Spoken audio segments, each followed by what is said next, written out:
Hello everyone, welcome to all of you in learn IAS.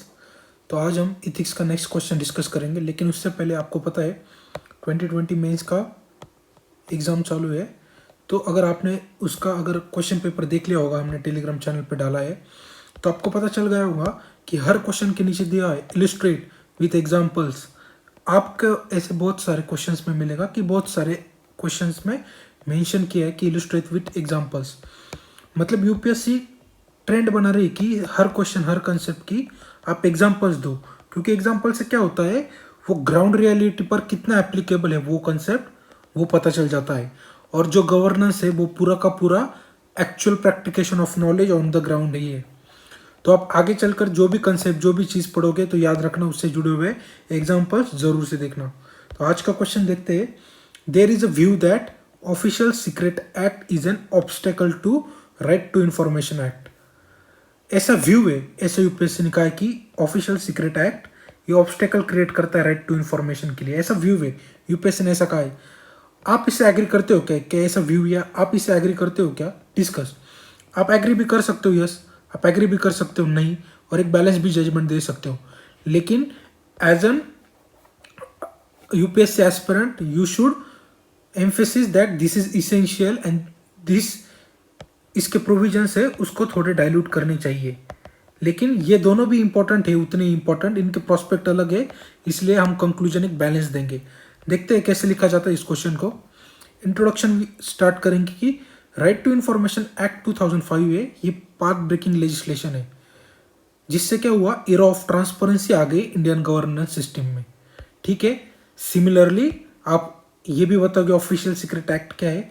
Official secret act ये 1923 का मतलब colonial era का act है British government का, जिससे certain kind of information keep confidential for national security and interest. मतलब आपके introduction में आपने बता दिया कि आपको दोनों एक्ट के बारे में पता है, इनकी यूटिलिटीज क्या है ये भी पता है, सिर्फ 4 लाइंस में। ठीक है। तो नेक्स्ट हम बॉडी से स्टार्ट करेंगे कि आपको पूछा गया है कि आरटीआई ऑब्स्ट्रक्ट कैसे होता है ऑफिशियल सीक्रेट एक्ट की वजह से। मतलब आप क्या लिखोगे कि ये कैसे एम्पावर करता है सिटीजन को, और ये कैसे ऑब्स्टेकल क्रिएट करता है इसको।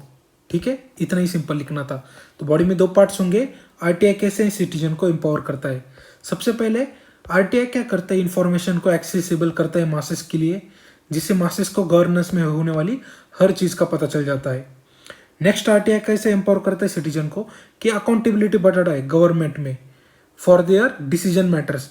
जो भी डिसीजन गवर्नमेंट ले रही है उससे रिलेटेड अकाउंटेबिलिटी बढ़ाता है, गवर्नमेंट अकाउंटेबल होती है टू द मासेस।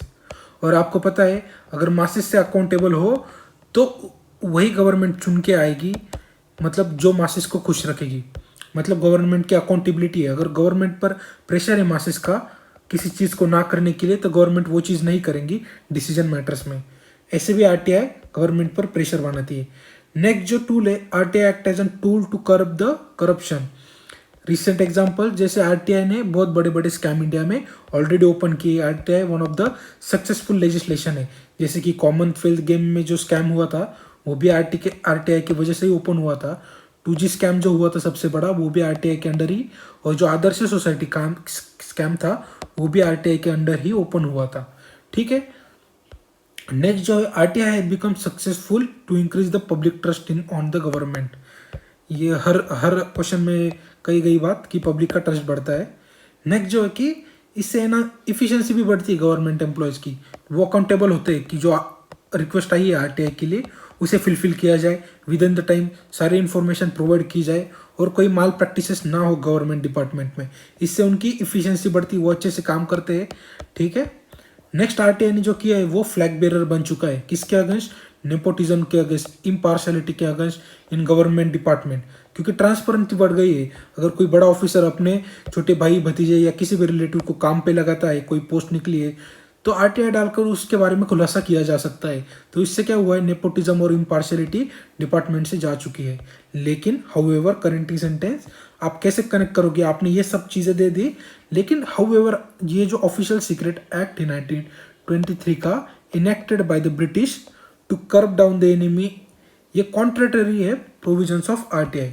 मतलब आपने अपने आंसर जो ऑफिशियल सीक्रेट एक्ट थे ये कैसे ऑब्स्टिकल क्रिएट करता है, उससे पहले आपने एक कनेक्टिंग सेंटेंस दे दिया कि ये जो एक्ट है ब्रिटिश का ये एनेमी को कर्ब करने के लिए था और इससे आरटीआई के कुछ प्रोविजंस डाइल्यूट होते हैं, ठीक है। लेकिन क्योंकि ये सिर्फ आर्किक नहीं है ये ऑफिशियल सीक्रेट एक्ट, लेकिन ये मॉडर्न डेमोक्रेसी में ऑब्स्टेकल क्रिएट करता है आरटीआई के इम्प्लीमेंटेशन के लिए। तो अगर आपने एक ओवरव्यू दे दिया तो आप आगे जा सकते हैं कि what are the obstacle to RTI. Official secret act RTI को कैसे ऑब्स्टेकल तैयार करता है। तो सबसे पहले ये कॉलोनियल एरा एक्ट है, तो उससे क्या हुआ, एनार्किस्ट माइंडसेट है इस एक्ट का, क्योंकि जो ब्रिटिश गवर्नमेंट थी उनको जो ओन पीपल है जो स्पाई वगैरह इंडिपेंडेंस के लिए मूवमेंट चला रहे थे उनके अगेंस्ट ये एक्ट था मेजरली। तो वो जो एनार्किस्ट माइंडसेट है वो इस एक्ट में रिफ्लेक्ट होता है। नेक्स्ट जो पॉइंट है ये कैसे ऑब्स्टेकल क्रिएट करता है कि मॉडर्न डे गवर्नमेंट क्या करती है, इस एक्ट के अंडर, इस एक्ट के कारपेट के अंदर जो इन्फॉर्मेशन है जो गवर्नमेंट चाहती है कि पब्लिक डोमेन में ना आए, वो इसका हवाला दे के इंफॉर्मेशन को छुपा लेती है। मतलब आरटीआई का जो मेन जो स्पिरिट था कि इंफॉर्मेशन को पब्लिक डोमेन से बाहर लाना, ये जो ऑफिशियल सीक्रेट एक्ट है ये एक्ट एज अ प्रोटेक्टर की इंफॉर्मेशन बाहर ना आए। गवर्नमेंट कहती है ये सीक्रेट इंफॉर्मेशन है, हम आपको आरटीआई के अंडर नहीं दे सकते, ठीक है।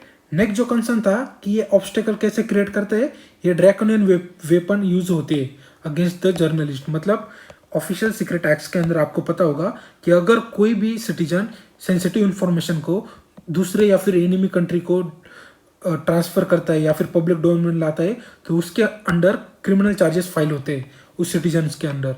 तो गवर्नमेंट इसका मिसयूज करते बहुत सारे जर्नलिस्ट और जो एक्टिविस्ट है उनके अंडर केसेस फाइल करते हैं, फेक केसेस, ताकि वो उन पर डिटरेंस बना रहे और जो गवर्नमेंट के जो शॉर्टकमिंग्स है वो पब्लिक डोमेन में ना ला सके, ठीक है।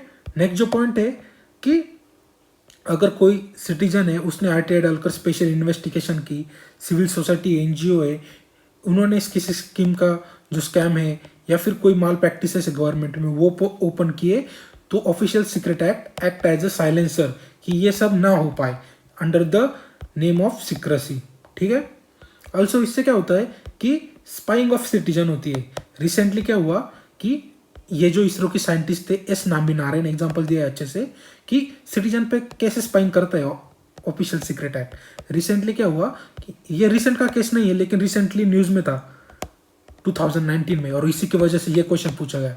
मैं हर बार कहता हूँ कि जैसे जैसे क्वेश्चन आते हैं मैं आपको बताता रहता हूँ कि ये क्वेश्चन क्यों पूछा गया, इसके पीछे का रीज़न क्या था, क्योंकि वो चीज़ करंट अफेयर में थी। सिमिलरली एस नारायण इसरो के इमिनेंस साइंटिस्ट थे, 1994 पे इन पे केसेस हुए कि ये क्रायोजेनिक जो टेक्नोलॉजी है हमारी रॉकेट से रिलेटेड, इसके प्रोजेक्ट मैनेजर थे, तो उन पर केसेस फाइल हुए कि आपने ये जो इन्फॉर्मेशन है ये पास ऑन कर दी किसको, पाकिस्तान को, ऐसे उन पर चार्जेस लगे। फिर केरला गवर्नमेंट ने इन्वेस्टिगेशन की, फिर सीबीआई ने मैटर टेक ओवर किया, सीबीआई ने कहा ऐसा कुछ नहीं है, उसके बाद सुप्रीम कोर्ट में मैटर गया ऐसा कुछ नहीं, लेकिन इसको 24 साल बीत गए और 24 साल के बाद सुप्रीम कोर्ट उन्होंने उनको इससे अंडर डिस्चार्ज कर दिया कि ऐसा कुछ नहीं था।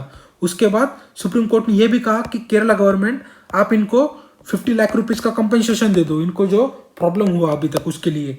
लेकिन केरला गवर्नमेंट ने उनको 1.3 करोड़ रुपीस 2019 में कंपनसेशन देने का ऐलान कर दिया, ठीक है। और उसके बाद क्या हुआ, 2019 में ही इनको जो हाईएस्ट सिविलियन अवार्ड है पद्म भूषण वो भी इनको मिला 2019 में।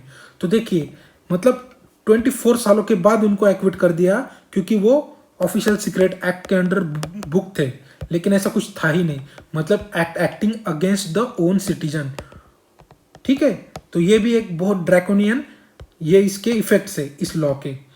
और सेकेंड एआरसी रिपोर्ट है वो भी यही कहता है कि ये जो ऑफिशियल सीक्रेट एक्ट है उसने कल्चर ऑफ सीक्रेसी को क्रिएट किया है और ये against the spirit of RTI है, ठीक है। कंक्लूजन की ओर आते हैं। कंक्लूजन एक बैलेंस होना चाहिए। आपको पता है आपको पता है कि OCI के इफेक्ट्स सारे के सारे नेगेटिव है, लेकिन आप कंक्लूजन में ये नहीं लिखोगे। कंक्लूजन में आप लिखोगे कि ये भी थोड़ा सा इंपॉर्टेंट है, इसके कुछ प्रोविजन आप डाइल्यूट कर सकते हो और इससे कॉम्प्लीमेंट करें, ना कि कॉन्ट्राडिक्टरी, ठीक है, आरटीआई से। इसकी भी उतनी ही ज़रूरत है, दोनों के पर्पस थोड़े थोड़े अलग है, लेकिन जो चीज़ें आरटीआई को कॉन्ट्राडिक्ट कर रही है उनको डायलूट कर सकते हैं, ठीक है। तो ऐसा कंक्लूजन आप लिख सकते हो बैलेंस, कि need of official secret act for protecting sensitive information, जैसे कि हमारे न्यूक्लियर टेक्नोलॉजी है, इंस्टॉलमेंट्स है, या फिर रिसर्च मैटर है हमारे साइंटिस्ट का, या फिर मिलिट्री इंफॉर्मेशन है, इसको प्रोटेक्ट करने की बहुत ज़रूरत है बिकॉज ऑफ नेशनल इंटरेस्ट। अभी रिसेंट हाल ही में केस हुआ था जिसमें जो स्कॉर्पियन क्लास सबमरीन थी उसका डिज़ाइन प्लान जो चोरी हुआ, तो इस वजह से ऑफिशियल सीक्रेट एक्ट कितना ज़रूरी है ये भी हमें पता चलता है। लेकिन जो इन्फॉर्मेशन इसेंशियल नहीं है पब्लिक के लिए, जो नेशन को हार्म नहीं कर रही है, उसको पब्लिक डोमेन में ओपन किया जा सकता है कि पब्लिक के लिए इसेंशियल सर्विस है और हमारे नेशनल इंटरेस्ट भी हार्म नहीं हो रहे, तो इस इंफॉर्मेशन को हम पब्लिक डोमेन में रिलीज कर सकते हैं। So there is need to balance between transparency and secrecy, transparency of RTI and secrecy of official secret act. तो यही था आज के डिस्कशन में। आज का क्वेश्चन बहुत अच्छा था और हम जल्दी ही 2020 मेंस का डिस्कशन भी स्टार्ट करेंगे और सारे क्वेश्चन हम सॉल्व करेंगे। और जो क्वेश्चन पूछे जा रहे हैं 2020 बहुत इंटरेस्टिंग है, हम बहुत सारे मैप्स एग्जांपल्स सब इंक्लूड करेंगे। ठीक है, thank you so much for the discussion.